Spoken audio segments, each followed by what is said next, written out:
MM academy app को आपने download किया या नहीं? क्योंकि मेरे द्वारा जो कोर्सेस लाए जा रहे हैं यहाँ पर तो आप डेमो लेक्चर देख रहे हो, लेकिन आपको जो असली लेक्चर्स है, जो असली माल है, वो आपको एमएम एकेडमी ऐप पर देखने को मिलेगा। मतलब मॉडर्न हिस्ट्री कंप्लीटली अवेलेबल है भाई साहब, जो इंडियन पॉलिटी है कंप्लीटली अवेलेबल है, एंशियंट हिस्ट्री कंप्लीटली अवेलेबल है, जो एथिक्स है कंप्लीटली अवेलेबल है। तो इस तरीके के आपको जो लेक्चर्स है, आपको जो कोर्सेस है, वो आपको एमएम एकेडमी ऐप पर देखने को मिलेंगे और आप यहाँ पर हाईएस्ट क्वालिटी कंटेंट एंजॉय कर सकते हो। और ये जो हाईएस्ट क्वालिटी कंटेंट है ना, किसी को बताना मत, लोएस्ट प्राइजेस पर है। इतने कम प्राइजेस है, इतने कम प्राइजेस है, क्योंकि हमारी टैग लाइन ही है कि हर गांव से सितारे निकलेंगे और हर गांव से हम सितारे निकाल कर रहेंगे। इसलिए इतने कम प्राइजेस में कि जो एजुकेशन है, क्वालिटी एजुकेशन है, ये हर गांव तक जाए, हर इंसान तक पहुंचे और पैसों के वजह से जो एजुकेशन है उसको ना छोड़े, अपने जो ड्रीम्स है उसको ना मारे। इसीलिए हाईएस्ट क्वालिटी कंटेंट को एंजॉय कीजिए आपके मोबाइल फोन में, जहां पर आपको सभी जीएस 1 2 3 4, आप यूपीएससी बोलिए, स्टेट पीएससी बोलिए, किसी भी एग्जाम की अगर आप प्रिपरेशन कर रहे हो तो आपको ये जो प्रिपरेशन है इसमें 4 चांद, 10 चांद, 15 चांद, 20, 100 चांद सभी आपको यहाँ पर देखने को मिलेंगे। तो इसलिए फटाफट डाउनलोड कीजिए एमएम एकेडमी ऐप और वीडियोस को एंजॉय कीजिए। तो यूपीएससी 2021 में ज्योग्राफी जो है, ज्योग्राफी सेक्शन पॉलिटी हमने ऑलरेडी कवर कर लिया है। पॉलिटी में काफी सारे क्वेश्चंस आए थे, सब हमने देखे किस तरीके से क्वेश्चंस आए हैं, कहाँ से पूछे गए हैं। अभी ज्योग्राफी सेक्शन जो है उसका यहाँ पर एनालिसिस करेंगे और जो सोर्सेस है वो भी जानने की कोशिश करेंगे कि ये क्वेश्चन क्यों आया है। क्योंकि ज्योग्राफी अगर आप देखोगे तो मॉडरेट टू टफ क्वेश्चन जो है वो पूछे गए, मतलब ऐसा नहीं था कि बहुत ही ईजी क्वेश्चन पूछे गए। कुछ ऐसे थे कि ये क्वेश्चन क्यों पूछे गए हैं, क्या कारण है, ये भी बहुत लोगों को कंफ्यूजन था। तो इसलिए किस बेसिस पर क्वेश्चन जो है यूपीएससी पूछता है वो भी यहाँ पर हम जानने की कोशिश करेंगे। ठीक है, तो चलिए शुरू करते हैं। दशहरा आ रहा है और दशहरे के साथ साथ जो खुशियाँ है वो भी ला रहा है। तो अब आपके पास ये मौका है कि आपका जो इग्नोरेंस है उसको आप जला सकते हो, बर्न कर सकते हो, नॉलेज प्राप्त करके। और नॉलेज प्राप्त करना अब और भी आसान हो गया है, क्योंकि अब आपको 30% ऑफ मिल रहा है एमएम अकेडमी के जो कोर्सेस है उस पर। तो अगर आप यूपीएससी के लिए प्रिपेयर कर रहे हो या किसी भी एग्ज़ाम के लिए प्रिपेयर कर रहे हो तो जल्द से जल्द डाउनलोड कीजिए एमएम अकेडमी ऐप, क्योंकि 14 और 15 तारीख सिर्फ 2 ही दिन के लिए ये जो ऑफर है ये वैलिड है। और इतने कम, क्योंकि पहले इतने कम प्राइजेस है और भी कम प्राइजेस हमें देखने को मिल रहे हैं, तो ऐसा मौका दोबारा नहीं मिलेगा। तो डाउनलोड कीजिए और जल्द से जल्द कोर्स ज्वाइन कीजिए। तो सबसे पहला क्वेश्चन यहाँ पर आ रहा है कि how is permaculture farming different from conventional chemical farming. तो यहाँ पर ये जो क्वेश्चन है इसमें आपको पर्माकल्चर अगर पता नहीं है तो आप इसका जवाब जो है वो दे ही नहीं पाओगे। तो पर्माकल्चर क्या होता है, उसी के साथ साथ कन्वेंशनल जो फार्मिंग है वो किस तरीके की होती है, इसके बारे में आपको पता रहना जरूरी है, तो ही आप ये क्वेश्चन को अटेम्प्ट कर सकते हो।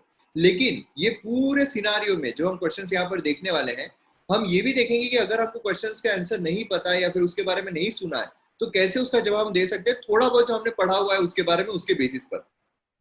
सबसे पहला तो ये जो क्वेश्चन है ये क्यों यहाँ पर पूछा गया, पर्माकल्चर सडनली यहाँ पर क्यों क्वेश्चन उस पर अराइज हुआ है। देखिए, एक तो एग्रीकल्चर से रिलेटेड बहुत सारे जो न्यूज आर्टिकल्स है वो हमको देखने को मिले हैं, लेकिन उसी के साथ साथ अगर यहाँ पर हम देखते हैं तो आपको देखने को मिलेगा कि यहाँ पर नर्चरिंग नेचर पर्माकल्चर फार्मिंग जो है ये नंबर ऑफ टेकर्स कंट्री में देखने को मिले। और ये हमें 2020 सितंबर 2020 की न्यूज जो है वो देखने को मिलती है। और इस वजह से ये जो क्वेश्चन है यहाँ पर यूपीएससी ने इंक्लूड किया होगा, मतलब ऐसा नहीं है कि यहाँ पर अनसन तरीके से यूपीएससी ने डाल दिया है कि चलो आज मजा लेते हैं यूपीएससी एस्पिरेंट की कि कैसे सॉल्व करेंगे। यहाँ पर आइडिया जो है वो ऑलरेडी यहाँ पर आई थी। लेकिन देखिए, यहाँ पर जो न्यूज में चलता है इसका ये भी मतलब नहीं है कि मतलब सबको एकदम भविष्यवाणी पता चल जाए कि यार ये जो है ये तो न्यूज में आ रहा है तो ये क्वेश्चन तो आने वाला है। ये एक कभी कभार ऐसा भी होता है, लक फैक्टर भी यहाँ पर काम करता है कि ये न्यूज में आया और आपने पढ़ लिया था और फिर वो आपको एग्जाम में देखने को मिला। कभी कभार ऐसा होता है कि जो आपने साल भर के सभी करंट अफेयर पढ़े हैं, लेकिन स्टिल कुछ ऐसे करंट अफेयर्स रहते हैं जो आप नहीं पढ़ पाते हो और यूपीएससी उसी में से क्वेश्चन पूछ ले, है ना। तो इसलिए यहाँ पर हमको ध्यान में क्या रखना है वो हम लास्ट में एनालिसिस करेंगे, किस तरीके से हमको करंट अफेयर को अप्रोच करना है। तो यहाँ पर जो है वो न्यूज में चल रहा था, इस वजह से शायद यूपीएससी ने क्वेश्चन पूछा है। अब यहाँ पर जो हमें देखने को मिलता है कि पर्माकल्चर फार्मिंग जो है डिस्करेज करता है मोनोकल्चर प्रैक्टिस को, लेकिन कन्वेंशनल केमिकल फार्मिंग जो है मोनोकल्चर प्रैक्टिस जो है उसमें प्रीडोमिनेंट हमें देखने को मिलती है। कन्वेंशनल केमिकल फार्मिंग जो है ये यहाँ पर सॉइल सैलिनिटी को इंक्रीज करता है, वही अगर हम देखते हैं तो जो पर्माकल्चर फार्मिंग है उसमें ये देखने को नहीं मिलता है। देन कन्वेंशनल केमिकल फार्मिंग जो है इजीली पॉसिबल है ये रीजन में। देन उसके बाद प्रैक्टिस जो है मल्चिंग की, ये बहुत इंपॉर्टेंट है पर्माकल्चर फार्मिंग में, लेकिन नेसेसरी नहीं है कन्वेंशनल केमिकल फार्मिंग में। मोनोकल्चर मतलब मोनो सिंगल, पॉलीकल्चर मतलब बहुत सारे, मोनोकल्चर मतलब क्या है कि यहाँ पर एक क्रॉप जो है वही लगाया जाता है। अब मोनोकल्चर की वजह से क्या है कि बहुत सारे कॉम्प्लिकेशंस भी आते हैं, क्योंकि एक ही अगर क्रॉप लगाओगे तो जो मतलब जैसे समझ लो कि आप एक ही दवाई खा रहे हो, तो क्या होता है एक टाइम के बाद, एक हद के बाद वहां पर जो मतलब हमारे अंदर जो वायरस है वो उसके लिए इम्यून हो जाता है वो दवाई के लिए, है ना। उसी तरीके से क्या होता है कि यहाँ पर जो सॉइल फर्टिलिटी है, क्योंकि बहुत सारा केमिकल का इस्तेमाल करना पड़ता है मोनोकल्चर इसमें, और बहुत सारे प्रॉब्लम्स यहाँ पर क्रिएट होते हैं, तो उसकी वजह से क्या है कि यहाँ पर जो सॉइल फर्टिलिटी है उसमें भी डिक्लाइन, ये सैलिनिटी, ये सारी चीजें हमको देखने को मिलती है। तो बेसिकली पर्माकल्चर फार्मिंग जो डिस्करेज करता है मोनोकल्चर प्रैक्टिस को, ये यहाँ पर स्टेटमेंट बिल्कुल सही है, क्योंकि मोनोकल्चर प्रैक्टिस को डिस्करेज करता है। और केमिकल हमारा देखा जाए कन्वेंशनल केमिकल फार्मिंग, ये मोनोकल्चर जो है ज्यादा, क्योंकि मैंने अभी आपको बताया कि बहुत ज्यादा केमिकल फर्टिलाइजर इसका इस्तेमाल जो है वहां पर करने की जरूरत पड़ती है। दूसरा अगर हम देखते हैं कन्वेंशनल केमिकल फार्मिंग जो है सॉइल सैलिनिटी में इंक्रीज करता है, ये भी यहाँ पर बिल्कुल सही है। एंड देन उसके बाद कन्वेंशनल केमिकल फार्मिंग जो है इजीली पॉसिबल है ऐसे रीजन में। तो भाई अगर कन्वेंशनल फार्मिंग इजीली अवेलेबल होती जहां पर सॉइल सैलिनिटी है, तो फिर मतलब ही क्या था, हम यहाँ पर पर्माकल्चर की तरफ जाते ही क्यों थे, है ना। तो इसलिए यहाँ पर ये जो स्टेटमेंट है यहाँ पर सरासर गलत हो जाता है। देन उसके बाद मल्चिंग जो है बहुत इंपॉर्टेंट है, ये भी स्टेटमेंट यहाँ पर बिल्कुल सही होता है। अभी देखिए आपने अगर 1 और 2 अगर निकाल लिया है कि ये सही है, तो आपको बाकी ऑप्शन देखने की जरूरत ही नहीं है, सीधा आप ये वाला ऑप्शन जो है वो टिक कर सकते हो, है ना। दूसरी चीज, अब यहाँ पर आपको अगर फॉर एग्जांपल पर्माकल्चर के बारे में पता नहीं है और कन्वेंशनल केमिकल फार्मिंग के बारे में भी इतना इंफॉर्मेशन नहीं है, लेकिन जब हम ये क्वेश्चन पढ़ रहे हैं तो क्या हमको थोड़ा डिफरेंस समझ में नहीं आ रहा है कि केमिकल फार्मिंग जो है ये थोड़ी बुरी होती है, केमिकल फार्मिंग बुरी होती है, तो बट ऑब्वियसली कि पर्माकल्चर जो थोड़ा उससे बेटर वर्जन होगा, है ना। तो अगर इतना डिफरेंस, इतना लॉजिक आपको अगर समझ में आ गया तो भी आप इसका जवाब दे सकते हो। कैसे? यहाँ पर कन्वेंशनल केमिकल फार्मिंग जो है सॉइल सैलिनिटी को इंक्रीज करता है, केमिकल ज्यादा इस्तेमाल करोगे सैलिनिटी इंक्रीज हो जाएगी। तो एकदम बिल्कुल ये सेकंड स्टेटमेंट तो आप एकदम ही सही बोल सकते हो। और सेकंड स्टेटमेंट अगर आपने सही बोल दिया तो अपने आप ये वाला ऑप्शन और ये वाला ऑप्शन एलिमिनेट कर दोगे, मतलब आपके 50% चांसेस है कि अब आप यहाँ पर इसका सही जवाब जो है वो दे सकते हो। अब यहाँ पर दूसरा जो ये आता है वो ये है कि यहाँ पर मोनोकल्चर, मोनोकल्चर अगर आपको पता है, मोनोकल्चर मतलब क्या होता है, एक ही एक टाइप के क्रॉप यहाँ पर उगाना, और एक ही एक टाइप के क्रॉप उगाना, ये अगर आपने नॉर्मल भी ज्योग्राफी पढ़ी हुई है तो भी आपको समझ में आएगा कि यार इतना बेनिफिशियल नहीं होता है। हाँ उसके अपने बेनिफिट्स है, लेकिन इतना बेनिफिशियल नहीं होता है। तो यहाँ पर डिस्करेज करता है, मतलब जो बेनिफिशियल नहीं है वो पर्माकल्चर यहाँ पर डिस्करेज करता है। तो बट ऑब्वियसली यहाँ पर ये लॉजिकली सही होगा, तो इससे यहाँ पर 1, 2 और 3 जो है वो सही जवाब रहेगा। इजीली आप इसका जवाब दे सकते हो। समझ में आ रहा है कैसे हमें चीट कोड जो है उसका इस्तेमाल करना है ना। देन उसके बाद अगर आप यार आपको पर्माकल्चर के बारे में देखना है तो यहाँ पर पूरे उसके एसेंशियल जो प्रिंसिपल्स है यहाँ पर मैंने दिए हुए हैं। आगे भी क्या होता है, कभी कभार यूपीएससी उसके कैरी फॉरवर्ड में क्वेश्चन पूछ लेता है कि पर्माकल्चर पर एक क्वेश्चन आ गया, लेकिन उसी से रिलेटेड और सारे क्वेश्चन पूछ लेगा। जैसे पर्माकल्चर के जो प्रिंसिपल एसेंशियल प्रिंसिपल्स है वो कौन कौन से हैं, तो ये एसेंशियल प्रिंसिपल्स आप दे सकते हो, जैसे observe, interact, design the pattern, catch and store energy, use and value diversity, है ना। तो ये कोर प्रिंसिपल जो हमें देखने को मिलते हैं कि मल्टीपल फंक्शंस हो है ना। तो ये सारी चीजें जो है आप यहाँ से देख सकते हो। देन उसके बाद यहाँ पर नेक्स्ट क्वेश्चन आ रहा है कि वेजिटेशन जो है सवाना, इसमें ग्रासलैंड होते हैं with scattered small trees, scattered small trees यहाँ पर हमें देखने को मिलते हैं। Forest development in such generally kept in check one और more combination of same condition. तो इसमें कंडीशंस कौन कौन सी है, यहाँ पर जो कंडीशंस है उसके बारे में पूछा गया। तो सवाना अगर आपने पढ़ा हुआ है तो आपको कंडीशंस के बारे में पता रहेगा, या फिर लोकेलिटी अगर आपको पता है सवाना की कौन सी है तो भी आप इजीली इसका जवाब दे सकते हो। तो यहाँ पर burrowing animals and termites, fire, grazing herbivores, seasonal rainfall, soil properties.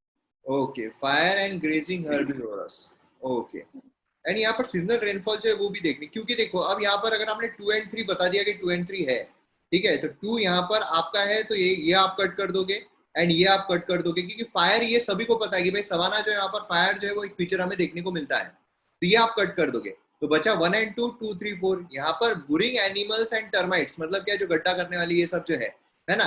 And then यहाँ पर ग्रेजिंग हर्बिवोरस, अगर आपने ये वाला देखो ज्योग्राफी का लेक्चर ही है मेरा, जहां पर मैंने यहाँ पर बताया हुआ है कि यहाँ पर हर्बिवोरस जो है वो भी इंक्लूडेड है ना। तो यहाँ पर हर्बिवोरस भी आपको अगर पता चल गया 2 और 3, तो क्या ये वाला ऑप्शन आप इजीली टिक कर दोगे।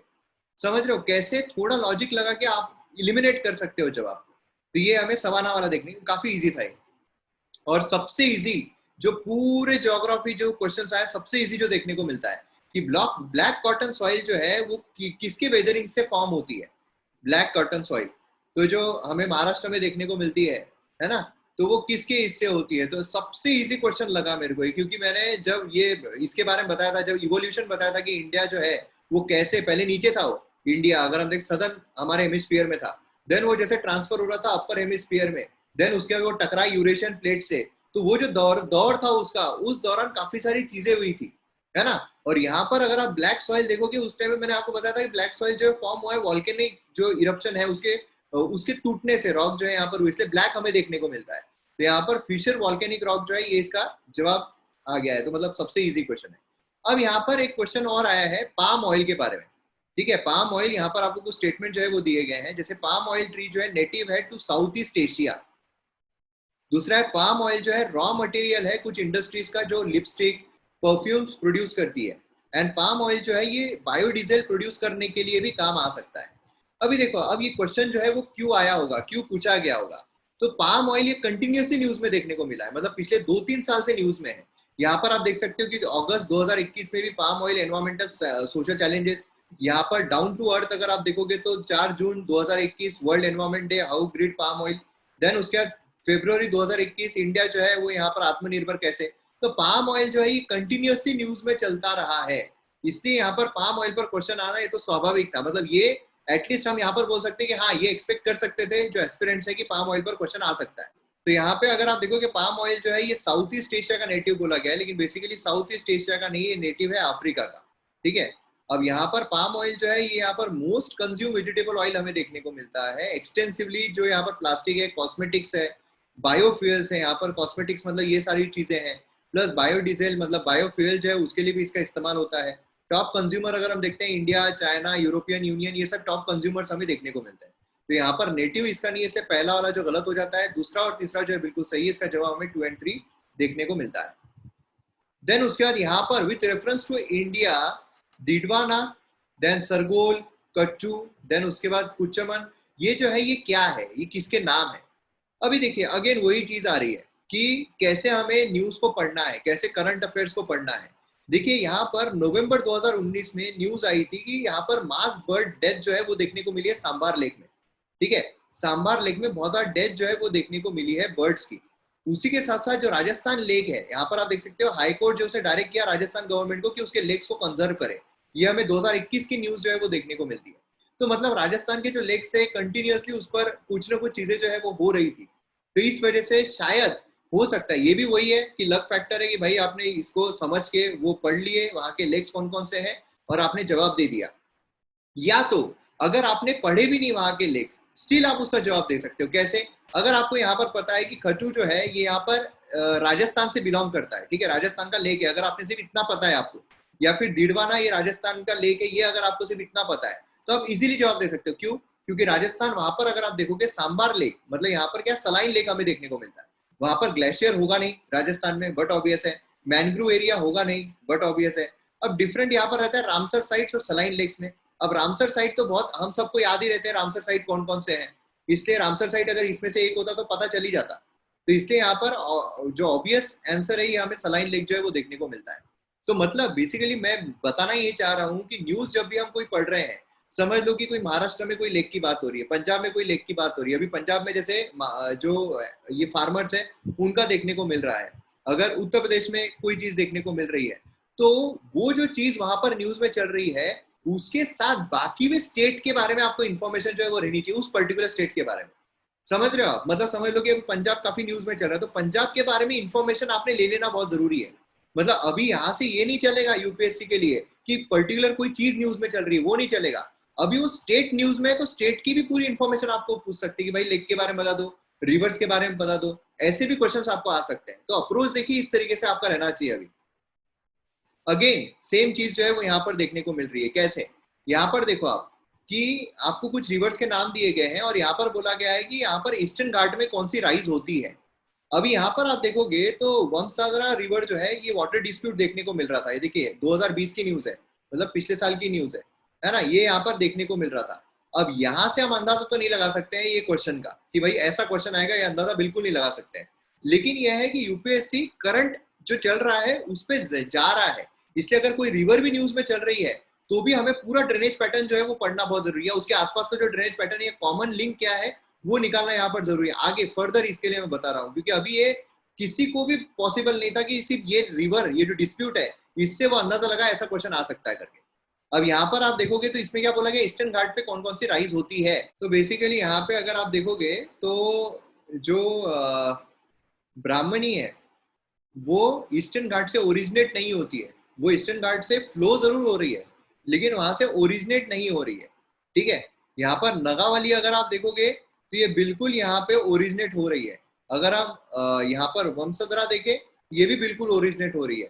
यहाँ पर सुवर्ण रेखा अगर आप देखोगे तो ओरिजिनेट नहीं हो रही है। ठीक है, ये तो छोटा नागपुर प्लेट्यू जो है वहां से देखने को मिलती है, सुवर्ण काफी फेमस है, ये तो मैं एक्सपेक्ट कर रहा था आपको पता होगा। तो ये जो है ये बेसिकली छोटा नागपुर प्लेट्यू, इसलिए यहाँ पर जवाब आप देखोगे तो 2 जो है वो हमको देखने को मिलता है। यहाँ पे मैंने पूरा निकाला हुआ है कि रिवर जो फ्लो हो रही है थ्रू ईस्टर्न घाट्स, उसमें हमें ब्रह्मणी, गोदावरी, कावेरी, कृष्णा, महानदी, सुवर्ण रेखा ये सब देखने को मिलती है। लेकिन जो ओरिजिनेट होती है, क्योंकि क्वेश्चन में ओरिजिनेट पूछा गया है, उसमें अगर आप देखोगे तो नगावली यहाँ पर दिया हुआ है, देन यहाँ पर वंशधरा रिवर जो है दिया हुआ है, बाकी भी जो रिवर है यहाँ पर आप देख सकते हो। मतलब अभी आपको जब ड्रेनेज पैटर्न हम पढ़ रहे हैं तो हमें ईस्टर्न घाट एंड वेस्टर्न घाट पे जो रिवर्स ओरिजिनेट हो रही है, सिर्फ अभी इससे नहीं चलेगा कि अरेबियन सी में कौन सी फ्लो हो रही है और बे ऑफ बंगाल में कौन सी फ्लो हो रही है।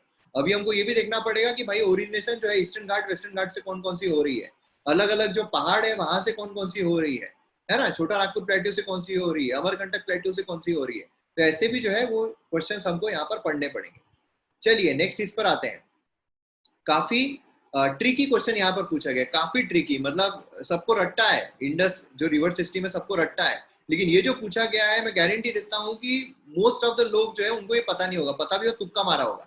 98% लोगों ने तुक्का मारा होगा, उन्होंने ये चीज नहीं पढ़ी होगी जब वो इंडस रिवर सिस्टम पढ़ रहे हैं। ये यूपीएससी की तरफ से बहुत बड़ा एक गुगली था कि यहाँ पर इंडस रिवर सिस्टम जो है उसके बारे में पूछा गया है, जो यहाँ पर इंडस को डायरेक्टली ज्वाइन करती है। 3 of them pour into one of which joins the Indus, among which of the following join the Indus directly। मतलब इंडस रिवर जो है, जो मेन रिवर है जो पाकिस्तान की तरफ से होते हुए नीचे जा रही है, उसको डायरेक्ट ज्वाइन होने वाली कौन सी, मतलब ऐसा नहीं है कि यहाँ पर जो अलग अलग नदियां जा रही है तो ये इसको ज्वाइन हो रही है, ये इसको ज्वाइन हो रही है, ऐसा नहीं, जो डायरेक्टली ज्वाइन हो रही है इंडस रिवर को वो कौन सी है, ऐसा पूछा गया। तो मतलब ये पढ़ना ये बहुत मुश्किल है, ये कोई भी अपने दिमाग में लेके पढ़ता नहीं है। ठीक है, तो यहाँ पर अगर आप देखोगे तो हमको ये पूरा मैप देखने को मिलता है, ये है पूरी इंडस रिवर, ये ऐसी जा रही है। यहाँ पर आप देखोगे झेलम रिवर जा रही है, यहाँ पर चेनाब को मिल रही है ना, चेनाब रिवर यहाँ पर जा रही है एंड ये सीधी सीधी जाते हुए सतलज को मिल रही है। यहाँ पर रावी आ रही है, यहाँ पर चेनाब को मिल रही है, मतलब हर रिवर, बियास आ रही है, यहाँ पर सतलज को मिल रही है। लेकिन सतलज अगर आप देखोगे तो ये सीधी जा रही है, किसी को भी नहीं मिल रही है, सीधी जाके इंडस रिवर को मिल रही है, दिख रहा है, सीधा जाके इंडस रिवर जो है उसको यहाँ पर मिल रही है। बाकी कोई भी रिवर ऐसी नहीं है जो डायरेक्टली इंडस को मिल रही है, बाकी सब कहीं ना कहीं मिल रहे हैं, है ना। और ये तो सब पूछा ही जाता है कि इंडस, झेलम, चेनाब, रवि, ब्यास, सतलज, ये तो क्रोनोलॉजी जो है वो तो काफी इंपॉर्टेंट है। नेक्स्ट यहाँ पर आता है कि ग्लोबल ओशन कमीशन यहाँ पर लाइसेंस ग्रांट करता है सी बेड एक्सप्लोरेशन को माइनिंग और इंटरनेशनल वाटर्स के लिए। इंडिया जो है उसको लाइसेंस मिला है सी बेड मिनरल एक्सप्लोरेशन के लिए इंटरनेशनल वाटर में, और रेयर अर्थ मिनरल जो है प्रेजेंट है सी फ्लोर इंटरनेशनल वाटर्स में। करेक्ट स्टेटमेंट कौन सा है ये पूछा गया है। अभी यहाँ पर दूसरा स्टेटमेंट अगर आप देखोगे, इंडिया को लाइसेंस रिसीव हुआ है सी बेड मिनरल एक्सप्लोरेशन में, तो एक्सपेक्ट कर सकते हैं कि हाँ ये न्यूज में चल रहा था, करंट न्यूज में चल रहा था, इसलिए क्वेश्चन जो है वो पूछा गया है। तो अभी इसमें अगर आपने न्यूज फॉलो की हो करंट अफेयर में, ये न्यूज काफी बड़ी थी, ये न्यूज फॉलो किया तो आपको पता रहेगा ग्लोबल ओशन कमीशन जो है ये यहाँ पर नहीं देता है, ये यहाँ पर बिल्कुल नहीं देता। इंटरनेशनल सीबेड अथॉरिटी जो है उसके द्वारा यहाँ पर दिया जाता है, जो भी यहाँ पर एक्सप्लोरेशन है इंटरनेशनल वाटर्स में उसके लिए। तो इसलिए फर्स्ट जो है वो गलत हो जाता है। अब फर्स्ट अगर गलत है, अगर ये आपको पता है तो आप सीधे सभी ऑप्शन जो है वो इलिमिनेट कर सकते हो, सीधे आपको ऑप्शन जो है वो सीधा बी मिल जाएगा, सीधा, कोई इसमें ये नहीं। और पहला इतना इजी दिया उन्होंने कि सभी को पता रहेगा कि भाई ग्लोबल ओशन कमीशन जो है यहाँ पर सी बेड अथॉरिटी, एक अथॉरिटी रहती है जो यहाँ पर कोई ना कोई दे रही है। तो इसलिए यहाँ पर 2 और 3 जो इसका जवाब देखने को मिलता है। इंडिया को बिल्कुल मिला था। और रेयर अर्थ मिनरल जो है ये काफी इंपॉर्टेंट है, जो सी फ्लोर पर मिलते हैं, मोस्ट ऑफ द जो है वो चाइना एक्सप्लोर करता है, इसलिए वहां पर इलेक्ट्रिकल गैजेट जो है वो बहुत ज्यादा प्रमाण में हमें देखने को मिलते हैं। बाकी ISA के बारे में यहाँ पर इंफॉर्मेशन दी हुई है। नेक्स्ट है यहाँ पर कि विच अमंग द फॉलोइंग, थोड़ा ट्रिकी क्वेश्चन था, which among the following is the least water efficient crop. जिस क्वेश्चन बेसिकली सिर्फ इतना है, which one of the following is water intensive crop, ये बेसिकली क्वेश्चन है। लीस्ट वाटर एफिशिएंट मतलब जहां पर पानी बहुत ज्यादा लगता है जिस क्रॉप को, ये पूछा गया है। तो पानी किसको ज्यादा लगता है तो सभी को पता है, शुगर केन जो उसको बहुत ज्यादा लगता है। चलो इसमें ट्रॉपिकल जोन जो है, ट्रॉपिकल जोन और टेम्परेट जोन, ये दो कंडीशंस दी हुई है। इसमें क्या बोला गया है, ट्रॉपिकल जोन में वेस्टर्न सेक्शन जो है ओशन का वार्मर रहता है देन ईस्टर्न सेक्शन, क्योंकि ट्रेड विंड्स का इन्फ्लुएंस रहता है। एंड टेम्परेट जोन में वेस्टर्ली की वजह से ईस्टर्न सेक्शन जो ओशन का वार्मर रहता है then western section. Correct statement कौन सा है ये आपको पूछा गया है। ट्रॉपिकल जोन मतलब क्या है कि यहाँ पर अगर इक्वेटर है तो ये 30-30 ये पूरा ट्रॉपिकल जोन जो है उसको कंसिडर किया जाएगा ट्रॉपिकल जोन। अब ट्रॉपिकल जोन में जो ट्रेड विंड्स रहती है वो कहाँ से कहाँ बहती है, वो ईस्ट टू वेस्ट बहती है ना, ईस्ट टू वेस्ट बहती है। अब जो विंड्स है वो यहाँ से गर्म हवाएं लेकर जाएगी, बराबर है। तो मतलब क्या है, यहाँ पर ट्रॉपिकल जोन में वेस्टर्न सेक्शन जो ओशन का, मतलब यहाँ पर अगर ये ओशन है तो इसका ये वाला वेस्टर्न सेक्शन जो है ओशन का ये वार्मर रहता है देन द ईस्टर्न सेक्शन। ये ईस्टर्न सेक्शन जो है इसके मुकाबले owing to the trade winds, क्योंकि ट्रेड विंड जो है ये मोस्टली क्या होते हैं, ये बहते हैं फ्रॉम लैंड टू सी की तरफ, है ना। तो यहाँ पर क्या हो रहा है, इस तरफ ये जा रहा है तो यहाँ से पूरा का पूरा लेकर जाएगा, ठीक है। ट्रेड विंड्स इस तरफ बह रहे हैं तो पूरा लेकर जाएगा, तो ये बिल्कुल सही हो जाता है। दूसरा टेम्परेट जोन, टेम्परेट मतलब कहाँ आ रहा है, ऊपर साइड आ रहा है। ऊपर अगर आप देखो कि वेस्टर्ली मतलब इस तरफ बह रही है, तो इस तरफ अगर बह रही है तो यहाँ से लेकर जाएगी इस तरफ ईस्टर्न सेक्शन में, यहाँ ईस्टर्न सेक्शन में लेकर आ जाएगी। तो ईस्टर्न सेक्शन जो है वार्मर रहता है देन द वेस्टर्न सेक्शन, समझ रहे हो। तो ये चीज जो है हमें देखने को मिल रही है बेसिकली, एकदम सिंपल चीज अगर मैं बताऊं, ठीक है। तो जो हमने अल नीनो अगर आपने देखा है अल नीनो, उसमें क्या होता है, उसमें विंड्स इस तरफ बह रही है तो यहाँ से जो यहाँ पे ओशन है, ठीक है, यहाँ क्या होता है, जो गर्म यहाँ पर गर्म है, जो भी यहाँ पर गर्म हुआ है वो इस तरफ बहते हुए चला जाता है। एंड यहाँ पर वाटर पाइलअप होता है, वहां पर वाटर पाइलअप होने की वजह से यहाँ पर ठंडा ठंडा पानी जो है वो हमें देखने को मिलता है। तो मतलब यहाँ पर क्या हो रहा है, ट्रेड विंड्स की वजह से जो वेस्टर्न पार्ट है ये यहाँ पर, ईस्टर्न पार्ट है ठंडा है, वेस्टर्न पार्ट जो है वो गर्म है ना। तो ये अल नीनो अगर कॉन्सेप्ट देखा जाए, ये सब अगर मिक्स कर दे हम, अल नीनो ये ट्रेड विंड्स, तो पूरा ये क्वेश्चन इतना इजी बन जाता है कि यही अगर ऐसा है, हाँ अल नीनो में तो ऐसा जाता है, यहाँ पर गर्म चला, मैंने पूरा एनिमेशन के थ्रू ज्योग्राफी के इसमें बताया कि ये पूरा गर्म इस तरफ चला गया, यहाँ पर पानी वो पाइलअप हो गया, ऊपर चला गया और ठंडा हो गया। देन उसके बाद यहाँ पे क्या होता है, यहाँ पे वेस्टर्ली में उल्टा बता रहे हैं, यहाँ से हवा इस तरफ बह रही है तो इधर गर्म वो लेकर आ गई। तो मतलब दोनों यहाँ पर बिल्कुल सही है, इसका जवाब जो है वो हमको सी देखने को मिलता है, बोथ 1 और 2, ठीक है। चलो नेक्स्ट है यहाँ पर, नेक्स्ट बहुत ही इजी स्टेटमेंट है ये, अगर समझ में आया तो बहुत इजी है कि leaf literally decomposes faster than in any other biomes and as a result the soil surface is often almost bare. Soil surface जो है वो बेयर कहाँ पर होती है, इन सभी में से सॉइल सरफेस बेयर काय में होती है सर, ट्रॉपिकल रेन फॉरेस्ट। यार वो छोड़ो, यहाँ पर ऑलमोस्ट बेयर, यहाँ से अगर आपने थोड़ा भी आपको अगर शंका ये सब हो रहा है तो आप यहाँ पर दूसरे आगे जा सकते हो। यहाँ पर कैनोपी आ गई है, कैनोपी। अब ये पता है हमको कि ट्रॉपिकल रेन फॉरेस्ट में कैनोपी जो है काफी हाई जाती है, एक दूसरे से वो पूरी लड़ती है कि हमको ऊपर जाना है। हम कैनोपी आगे ट्रॉपिकल रेन फॉरेस्ट टिक कर दिया, कोई दोहराए नहीं, सीधे तरीके से।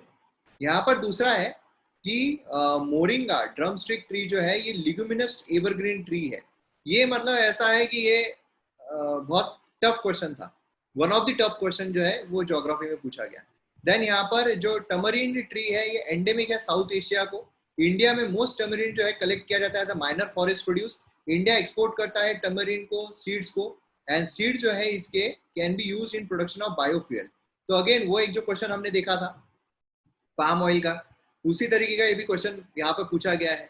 अब इसमें अगर आप देखोगे तो इंडिया जो है एक्सपोर्ट करता है, इसमें से जरूरी है कि आपको एक आधा तो भी स्टेटमेंट आए, एक आधा तो भी अगर आपको पता रहे तो आप इसका जवाब जो है दे सकते हो। जैसे पहला जो है, पहला यहाँ पर लिग्यूमिनस है या नहीं, अगर आपको ये पता है तो ये आप इसका जवाब दे सकते हो कि भाई ये नहीं है, लिग्यूमिनस नहीं है, ठीक है। तो ये कट हो जाता है, अगर ये आप कट कर देते हो तो आपको जवाब ही मिल जाता है सीधा, बी इसका जवाब रहेगा। सीधा इसको जवाब मिल जाएगा अगर आपने वो कट कर दिया। अगर आपको उसके बारे में नहीं पता है, ये जो है एंडेमिक है साउथ एशिया का। अब यहाँ पर साउथ एशिया का ये नहीं है, ये भी अफ्रीका जो है वहीं का हमें देखने को मिलता है। तो यहाँ पर आपने ये जो है वो इलिमिनेट कर दिया कि दो भी नहीं है, तो यहाँ से आप दो ऑप्शन जो है वो इलिमिनेट कर देते हो, ठीक है। फिर यहाँ पर इंडिया जो है ये यहाँ पर एक्सपोर्ट करता है, अगर आप ये बोलोगे तो यहाँ भी आप जवाब जो है वो दे सकते हो, इसमें भी दो ऑप्शन इलिमिनेट होंगे। मतलब बेसिकली ये पहला अगर आपको पता है तो ही आप सीधा जवाब दे सकते हो, नहीं तो फिर दो ऑप्शन आप इलिमिनेट करोगे अगर आपको एक सेंटेंस पता है तो। फिर उसके बाद आपको तुक्का जो है वो लगाना पड़ेगा इसमें। तो इसमें बेसिकली जवाब जो है 3, 4, 5 हमें देखने को मिलता है, ठीक है। ये यूज होता है प्रोडक्शन ऑफ बायोफ्यूल्स भी, एंड इसमें एक्सपोर्ट किया जाता है, माइनर इसमें हमें देखने को मिलता है। तो ये यहाँ पर आता है। अब इसमें लिग्यूमिनस नॉन लिग्यूमिनस क्या होता है, डिफरेंस यहाँ पर मैंने दिया हुआ है, तो आप पढ़ना है तो आप जो पीडीएफ है टेलीग्राम से लेके यहाँ से पढ़ सकते हो, उसमें डिफरेंस क्या है। नेक्स्ट यहाँ पर आता है कि आपको Indian preparation for climate smart agriculture, आपको कुछ स्टेटमेंट दिए गए। अगेन यहाँ पर वैसा ही क्वेश्चन है कि अगर आपको पता है तो पता है, नहीं पता है तो इसमें तुक्का लगने वाला नहीं है, क्योंकि यहाँ से आप एलिमिनेट नहीं कर सकते। अगर आपको इसके बारे में पता है तो ही आप यहाँ पर कोई लॉजिक नहीं लग सकता है। क्लाइमेट स्मार्ट विलेज, यहाँ पर अप्रोच इंडिया में पार्ट है project led by climate change agriculture and food security international research program जो है कैरिड आउट किया गया under consultative group on international agriculture research. Headquarter इसका फ्रांस में हमें देखने को मिलता है। And international crop research institute जो है for semi arid tropics, India में one of the CGIAR research centre है। तो यहाँ पर तीनों इसमें फैक्चुअल इंफॉर्मेशन दी हुई है और तीनों इसमें कोई लॉजिक लगता नहीं है। तो इसलिए ऐसा है कि आपको पता है तो पता है, नहीं पता है तो इसको छोड़ना ही बेहतर है। तो इसमें बेसिकली देखोगे तीनों जवाब जो है वह सही है, इसका जवाब 1, 2, 3 देखने को मिलता है। समझ में आया? तो इस तरीके से ज्योग्राफी के जो क्वेश्चंस है वो यहाँ पर पूछे गए थे। इसी लिए हमको ये चीज जो हमें यहाँ पे दिख रही है, इससे ध्यान में क्या रखना है, इससे ध्यान में पहली चीज तो ये रखना है कि क्वेश्चन समझ में आ जाए हमको कि क्वेश्चन, क्योंकि अभी ऐसा है कि यूपीएससी जो है डायरेक्ट क्वेश्चन इतने बार पूछ चुका है कि अब वो सेम आंसर निकालने के लिए ट्रिकी क्वेश्चन पूछ रहा है कि आंसर वही है सिंपल सा, लेकिन क्वेश्चन इतना ट्रिकी पूछ रहा है कि लोगों को समझ में ना आए। तो हमको पहले क्वेश्चन समझना बहुत जरूरी है, उसके लिए जो वोकैबुलरी है, उसके लिए जो इंग्लिश अंडरस्टैंडिंग है वो यहाँ पर बढ़ाना जरूरी है। दूसरी चीज यहाँ पर ये आती है कि जो करंट इश्यूज चल रहे हैं तो अब उसके आसपास की चीजों को भी देखना बहुत जरूरी है।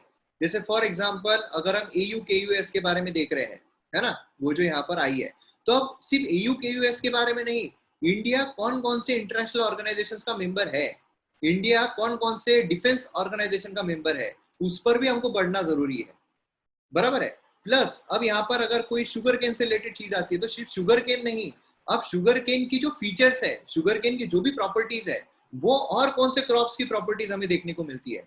तो मतलब सभी क्रॉप्स की प्रॉपर्टीज भी अभी हमको पता रहनी चाहिए, ये भी यहाँ पर काफी इंपॉर्टेंट जो है वो देखने को मिलता है। तो न्यूज जो है अब ऐसी नहीं पढ़नी है हमको कि सिर्फ उसके बारे में पढ़ रहे हैं, अब वहां पर आसपास जो भी चीजें होगी सब यहाँ पर कवर करके चलना बहुत जरूरी है। और तीसरी चीज यहाँ पर ये है कि जो भी हम ज्योग्राफी में पढ़ रहे हैं, भले ही वो क्लाइमेट हो, भले ही वो जो भी हो, उसको और थोड़ा अंडरस्टैंडिंग के रूप में बढ़ाना जरूरी है कि जो भी हम पढ़ रहे हैं। जैसे अभी ये ट्रेड विंड्स का पूछा गया था, है ना, ये मिक्सचर है, ये आपको डायरेक्टली कोई भी किताब में नहीं मिलेगा, है ना, या फिर मिल भी गया तो ऑप्शनल की जो किताबें होती है वहां पर थोड़ा डीप दिया होता है तो वहां पर मिल जाएंगे। लेकिन अगर आप प्रीलिम्स ओरिएंटेड पढ़ रहे हो तो फिर वहां पर किताबों में देना बहुत मुश्किल है, खासकर अगर हम एनसीईआरटीज की बात करते हैं, डायरेक्टली ऐसा देना बहुत रेयर फॉर्मेट होता है।